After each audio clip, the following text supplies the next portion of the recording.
Good evening.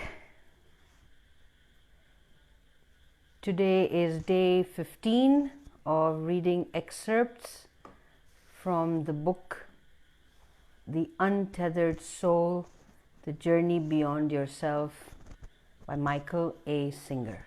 He's the author. For all those who may join today live or watch this recording later, who are new, I have been doing this for 15 days every day. I missed a day 2 days back, I think. So I read every day. I read a chapter. I finish a chapter every day, and after I read it, then I mark some lines that I share, excerpts, and talk about that, elaborate on it, share my understanding, share my learning, share my takeaways, and share my experiences that I have either had earlier in life or while living this book, literally, that I have been for the past couple of weeks. I bring that up and share it. So that's what I've been doing every day. And let's see how today's chapter goes. We are in chapter 14 today, which is the last chapter of part 4 of this book, and there are 5 parts. So tomorrow onwards we will begin the last part of this book, which has 5 chapters. So we have 5 more days to go from tomorrow. Interesting. Very, very interesting experience this has been for me to come live every day and do this. All the videos are there on my Facebook profile. If at all you're interested to view them, you'll have to go to the bottommost and then watch them. I would love to read your comments. Okay, I see somebody who's joined, but I don't see a name. So whoever you are, you're welcome, and thank you for coming online. And I begin today, chapter 14, Letting Go of False Solidity. Very interesting name, isn't it? Letting go of false solidity. For all those who are not aware, this book completely talks about human psyche, how the mind is created, how mind's construct is created, how one gets caught up in it, and how then one lives the life within those boundaries, limited. And the past few chapters we've been talking about going beyond going beyond those limitations. It also talks about who you really are. You're not your psyche, you are the consciousness, and you're aware of your mind, you're aware of your emotions. So today we're going to go a little more in depth with these concepts. Hello ji, Ravi ji, namaste ji. The inside of one's psyche is a very complicated place. It is full of conflicting forces that are constantly changing due to both internal and external stimuli. This results in wide variations of needs, fears, and desires over relatively short periods of time. There's just too much happening at once to follow the cause and effect relationships between all of our different thoughts, emotions, and energy levels. What I understood from this line, there's too much happening at once to follow the cause and effect relationships between all of our different thoughts, emotions, and energy levels. So yes, there are various kinds of thoughts and emotions happening in our space all at the same time, and that has an impact on the energy flow in our system. He's talking about just the energy flows, and for us, for those of us who are familiar, it means chakras. So it does impact our chakras, how balanced they are they open, are they wounded, are they blocked. And what he means by not able to follow the cause and effect relationship, that so much happens at the same time, the speed at which the thoughts come in and the speed at which the emotions come in, what really caused that trigger? Where is it coming from? There's so much of history there in our subconscious mind, that suddenly a file that may have been closed for years and years and years, and you may not even have conscious memory of what that event is, and something suddenly may just happen 20, 30 years later, and the memory also may not pop up, but the experience that was there can get triggered and you may react. So that's what he means by the cause and the effect relationship, that it all happens so fast that sometimes it's very, very difficult to understand what happens. Something you may just suddenly react to out of anger, let's say. If we build a habit to introspect, okay, action हो गया या reaction हो गया, गुस्सा निकल गया, जो बात बोलनी थी बोल दी, अगर कुछ बिगड़ गया, okay, consequences, right? However, later on, if we can just sit there and introspect and look back at what happened, and that's when you take the seat of the witness, that is the seat of yourself, that is the seat of consciousness that Michael has been talking about throughout this book, and witness what was that happened and what triggered it, and then that is the thread that takes you back to the root. So that's what he talks about. That's what he means. Everything keeps on changing. Moods, desires, likes, dislikes, enthusiasm, lethargy. It's a full-time task just to maintain the discipline necessary to create even the semblance of control and order in there. The very responsibility of having to hold it all together is itself a form of suffering. Hold it all together is like all the time we have to behave in a certain way, all the time we have to be somebody, play a role, be acceptable, and things like that. So that itself, he chooses to use a word suffering. I've talked about this suffering in previous chapters, so I'm not going to go into depth about that. But he does say that very often we don't even realize that we're suffering because we make that behavior our way of being, that reality. But he says that is not really who you really are. So he says the very responsibility of having to hold it all together is itself a form of suffering. You notice this most when things start to fall apart outside. I gave example of that in yesterday's reading. Your psyche goes into turmoil and you have to struggle to hold your inner world together. But what exactly are you trying to hold on to? The only thing in there are your thoughts, your emotions, and movements of energy, none of which are solid. This was the first hint or link he's given to today's title, which is letting go of false solidity. Our thoughts, emotions, and movements of energy, none of which are solid. But we keep holding on to them as though consistency can substitute for stability. This was a very profound sentence for me, that we keep holding on to certain thoughts, certain emotions, certain images, certain impressions within us, as if holding on to them consistently brings us stability in our life. As you go deeper into yourself, you will naturally come to realize that there is an aspect of your being that is always there and never changes. That is your sense of awareness, your consciousness. This is the root of self. You are not your thoughts. You are not your emotions. You are not your body. You are the conscious being who is aware. It is a field of awareness that focuses a point by concentrating on a particular set of objects. You aware of feeling. I love this example, and as I read it, I would like you to watch that, experience that, witness that. So listen to this line very carefully.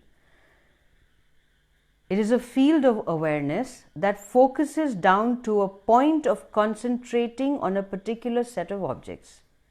For example, he says, you can be aware of a feeling just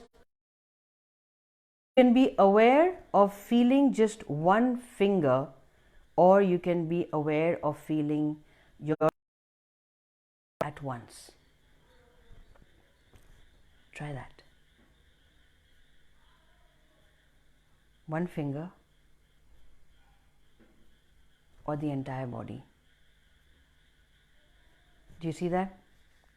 You can be totally lost in a single thought, or you can be simultaneously aware of your thoughts, your emotions, your body, and your surroundings. Consciousness is a dynamic field of awareness that has the ability to either narrowly focus or broadly expand. Your sense of self is determined by where you are focusing your consciousness. This brought, reading this brought an example. Hi Sonia, hi Rachna. Reading this brought an example to my mind. Let's say we're walking on a street not familiar to us. Let's say we're in a different city. We're sightseeing, or a different country, and we're sightseeing.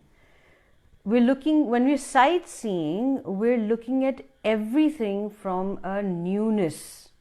We're absorbing. So our awareness, our consciousness is almost like a 360 degree. हम आगे भी देख रहे हैं, sides में भी देख रहे हैं. We're looking up, down. Sometimes the streets, the way they are tiled, we look at that. We want to turn back and look at something. We're looking at the people at the same time. We're enjoying the weather, the shops, the smell, the feel of the air, the heat of the sun. Everything is being taken in and absorbed, right? And while we're watching and aware of all of this surrounding, there are simultaneously so many thoughts, so many emotions coming in, all of that. And suddenly you're passing by a shop, and in that shop window you see something, okay? And it really catches your eye. So in that one moment, all that we were aware of, that 360 degree awareness, just zoop, it gets completely focused, and our consciousness or our awareness goes into paying attention to that one object in that window. Okay, now imagine we could not stop for whatever reason. You could not stop from continuing walking and go back to being aware of everything. You could not stop and go to that shop, go inside, or go at least to the window and look at that thing more carefully. But something has caught your attention there. So that creates an impression in your mind. And then what if it's really, really caught your attention, you're very curious to know what that is, but you're not able to stop and go look at it immediately. You then start making mental notes of, okay, where am I? Where did I see this? Look at the landmark.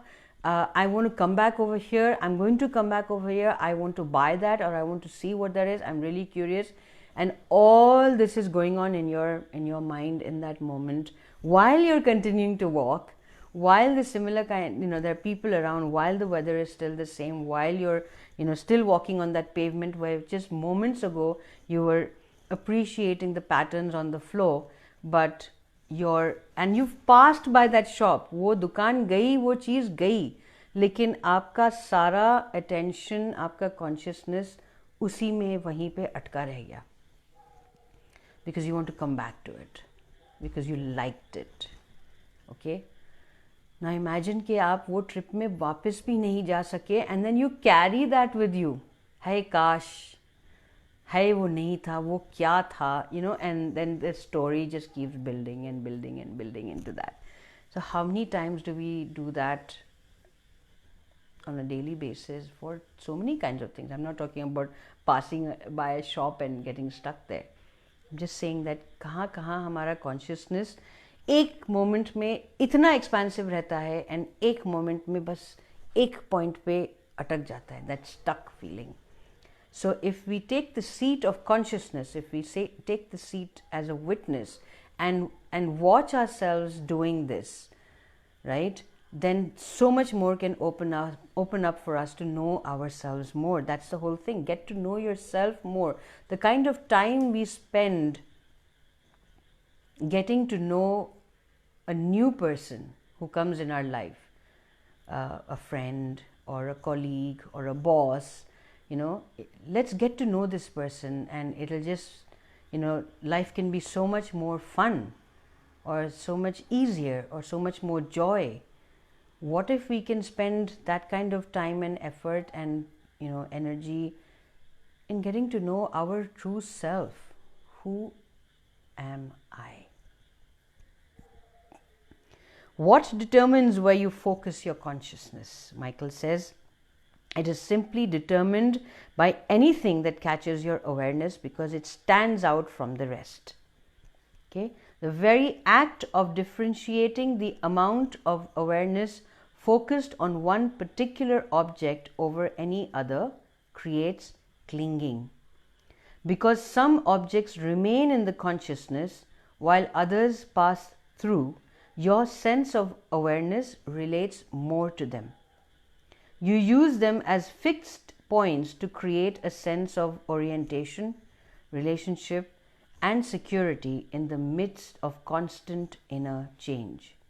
You then create thoughts that tie all the objects together. You end up relating so strongly to this inner structure that you build your entire sense of self around it. I'll read that again, the pause wasn't correct. You end up relating so strongly to this inner structure that you build your entire sense of self around it. Because you cling, it stays fixed. Because it stays fixed, you relate to it above all else. And this is the birth of the psyche. In the midst of the expanse of empty mind, by clinging to passing thought objects, you make an island of apparent solidity. The more consciousness narrows its focus onto this mental structure, the greater the tendency to utilize it to define the concept of self. Very important, very powerful line. I'm going to read that again. What does Rachna say here? Gosh, I was breathing my...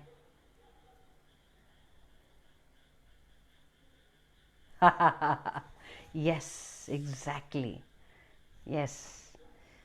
So I'm going to read that line again. The more consciousness narrows its focus onto this mental structure, the greater the tendency to utilize it to define the concept of self. Who are you that is trying to build a concept of yourself? Amazing question, na? I'll ask you again. And I'll ask myself that. Who are you that is trying to build a concept of yourself? You will not find yourself in what you have built to define yourself. You're the one who's doing the building. You use them to build a personality, a persona, a self-concept that would allow you to define yourself. Because you have this model of who you are, it is easier to know how to act, how to make decisions, and how to relate to the outside world. You literally define yourself on what you believe. Now, this particular point, it reminded me of something that I experienced about 5 years ago, and I'd like to share that here. Now, I have 2 daughters, okay? So, in that sense, I became a mother, okay? When I was married, we were, my ex-husband and I, we were parenting together. 5 years earlier, I got divorced and I was parenting by myself, my 2 girls. And somewhere in my mind, I created another story. Although they meet their father regularly, okay? But just because we were separated, I created this extra story in my head that now I am parenting alone. कोई वजह नहीं थी उसकी, लेकिन वो बन गया, या कुछ तो वजह होगी, but I'm not getting into that. I can't say कुछ कोई वजह नहीं थी, वजह थी, but that's not important. I'm continuing as to what I built, that I created this concept about myself that now I am a single parent. Deeper, I am a single mother. Deeper or stronger, another construct on it. Let's not deeper. उसके ऊपर layer, single parent. उसके ऊपर layer, single mother. उसके ऊपर layer, I have to be a father and a mother. Okay. Now imagine I'm suddenly trying to be both while he's still there in their life, and I am putting so many expectations on myself, and I was judging myself so much that I'm failing to do this, and at one point they started showing in their own way. It's not like I spoke to them about it or anything, right? It was not discussed. I was just doing it on my own. And the children are far more perceptive to all these changes. They may not be able to verbalize it, पर उनको समझ आ जाता है. And they started behaving in a different way. And whatever bond that I had with them, वो टूटने लगा. It all started crumbling. It all started breaking down. And one day I just realized that I cannot do that. I am not able to be a father and a mother to them. Okay? And then I started going into judging that I'm not even being a good mother. And cutting the story short, one day I just broke down in front of them. I completely broke down. I put my hands together and I said, I'm sorry. I'm not able to be a good mother to you. I'm not being a good mother. And then I asked them something, and I remember this even today. And it really changed so much for me. I said, please, my children, can I please have permission from you to not even be a mother? Can I just be me? Will you accept that? वो मासूम बच्चे, उनको क्या समझ आया? They were just like worried कि ये माँ को क्या हो गया है. But my elder one that time, she just said, Mom, just be you, Mom. We love you the way you are. And that was like that entire thing just collapsed, and I felt so free from that point onwards. I just broke that construct. And recently I was invited to an organization where they are, to give a talk, and they asked me for my profile. So I gave my, whatever I do and stuff, and in the end, as usual, I was just typing it. I said, and Kausar is a mother of 2 daughters. And then I stopped myself and I went back and I rephrased that, saying, and Kausar also plays a role of a mother of 2 beautiful girls. So I don't do that. And I had a similar experience where for the past few years I started, I've been doing this healing work, I started calling myself as a healer. वो वापस से एक और डब्बे में बंद किया अपने आप को. I am not a healer. I no longer say I am a healer. I just say I do healing work. I do healing therapy work. And that's not who I am. That's something I do. And I do so many more things. But I am aware of my being, which is nameless, boundaryless, limitless, infinite. So that's an experience. Do share with me what you think of these. Thank you, Rachna. Thank you. Yes. You literally define yourself based on what you believe. You take a set of thoughts in the mind and you hold on to them. You also want the people around you to have done the same thing. How many times do we do that with people? If they aren't, it disturbs you. By having preconceived notions about the other people's behavior, you feel safer. Whoa. Let that really, really sink in, people. Okay? अपने आप को तो करते हैं, दूसरों के साथ में भी बड़े प्यार से हम ये करते हैं. You define yourself based on your own thoughts, and then you also expect people around you to do that, and when they don't do that, it becomes unacceptable. And if someone you create is what others want, and this is lovely, huh? If the someone you create is what others want and need, you can be very popular and successful. You are that person. And if the person you created is not receiving the popularity you expected, you can adjust your thoughts accordingly. It's not that there is anything wrong with this. Obviously, everybody does it. But why are you doing it? Society, he says. There are acceptable and unacceptable social behaviors for almost everything. You do it well, you're rewarded. You don't, you're punished. And here punished means physically, mentally, or even emotionally. Okay. Now this is an entire paragraph which I found extremely valuable. So I am not going to just read excerpts. So please do listen. Why do we let this happen? Why do we care so much whether other people accept the facade we put out there? It all comes down to understanding why we are clinging to our self-concept. If you stop clinging, you will see why the tendency to cling was there.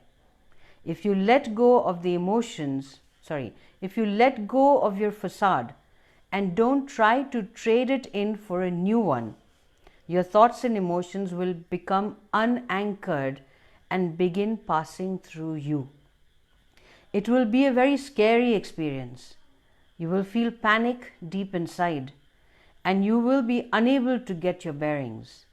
This is what people feel when something very important outside does not fit their inner model.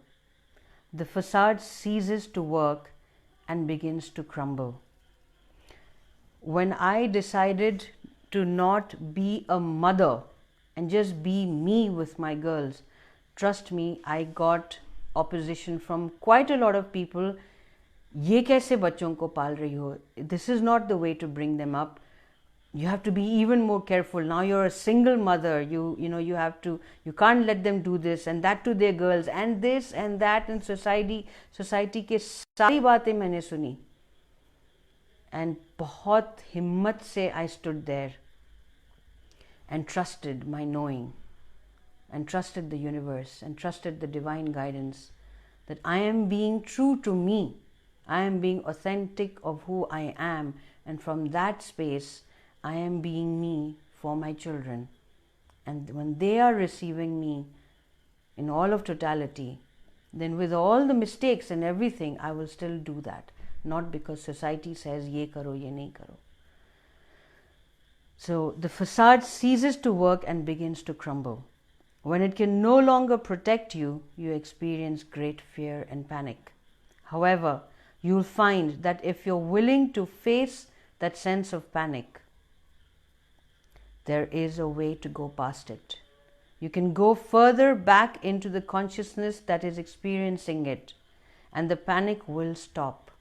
Then there will be a great peace like nothing you've ever felt before. That's the part very few people come to know. It can stop. It did. It does. I'm saying these two lines from my experience. Okay? Panic of that point. जिंदगी में और बहुत सी चीज़ें आती रहती हैं. I still panic. I was panicking couple of days back. I shared that. Today I'm in a much, much better space thanks to an angel. They show up in all forms when you really, really just reach that point. You break down and you just kneel in front of God and say, help. And then He sends angels. The noise, the fear, the confusion, it can all stop. You just have to take the risk of letting it all go and daring to face the fear that was driving you. This journey is one of passing through exactly where you have been struggling not to go. I'm going to read that line again. Okay, when you take the risk of letting it all go and daring to face the fear that was driving you, this journey is one of passing through exactly where you have been struggling not to go. As you pass through that state of turmoil, the consciousness itself is your only repose. You will just be aware that tremendous changes are taking place, and trust me, boy, have I been aware tremendous changes have been taking place in me for the past whole life. If you take this journey, you will get to the state in which you see exactly how the unfolding moments bring up a sense of fear. From this place of clarity, you will be able to experience the powerful tendency to protect yourself.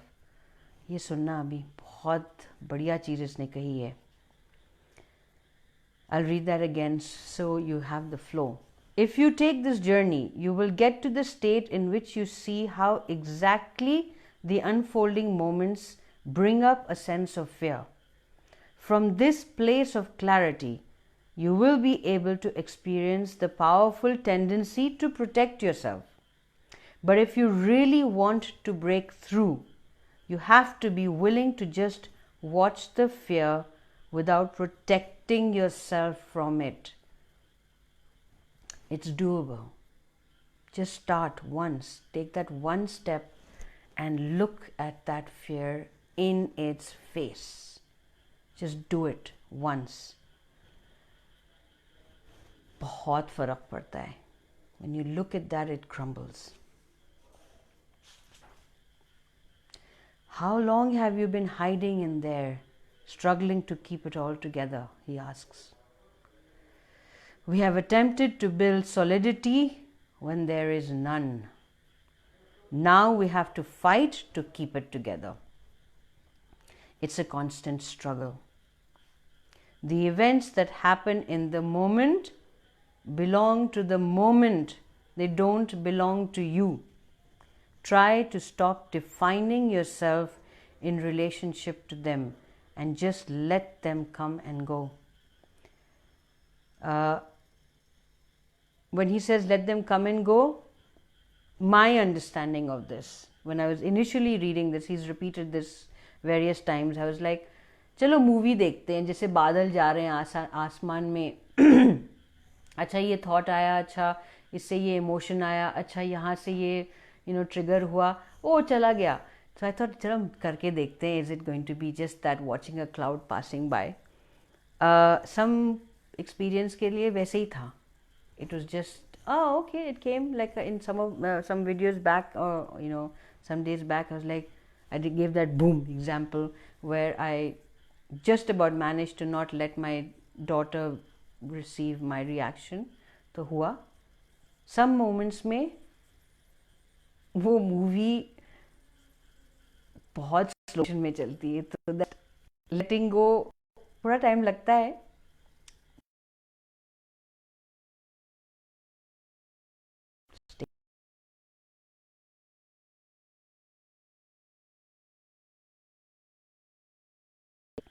You'll know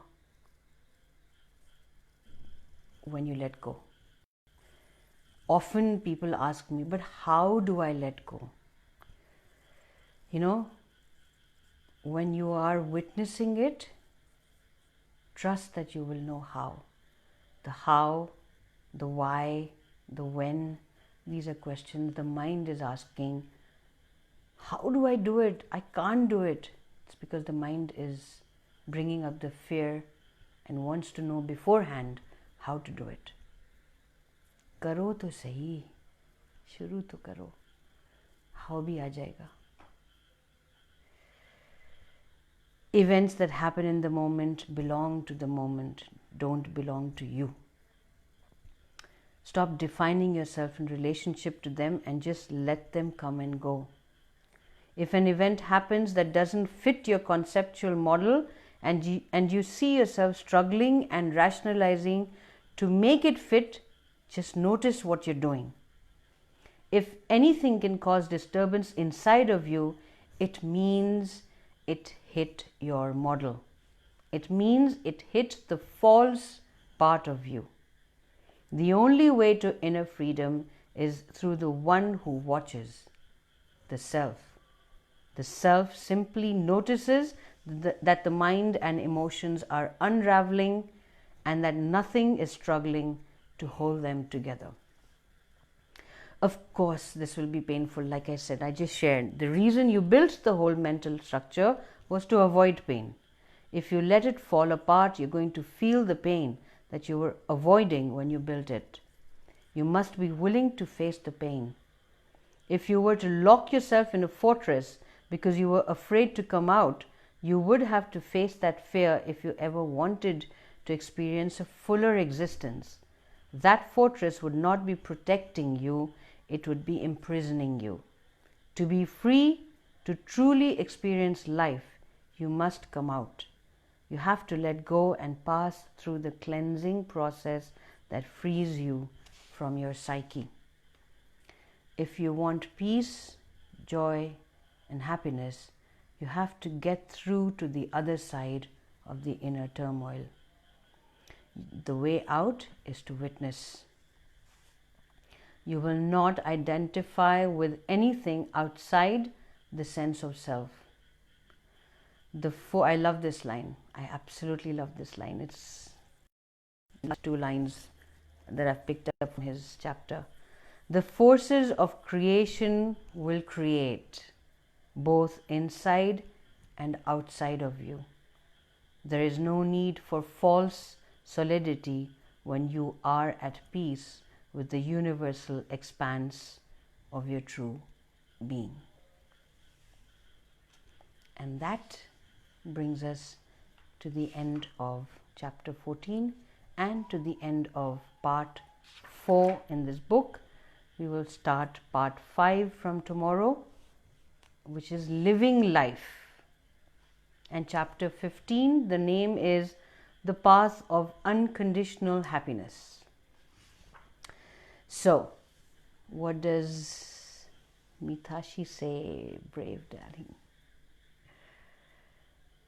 Thank you. Thank you. Thank you, everybody who's been with me live today. And I thank you in advance for all those who will watch this later. As always, I look forward to your comments. And thank you for just receiving what I share. I'm humbled. I'm honored. Until tomorrow, 9 p.m. Indian Standard Time. Take care of yourself. Good night. Love you. Thank you.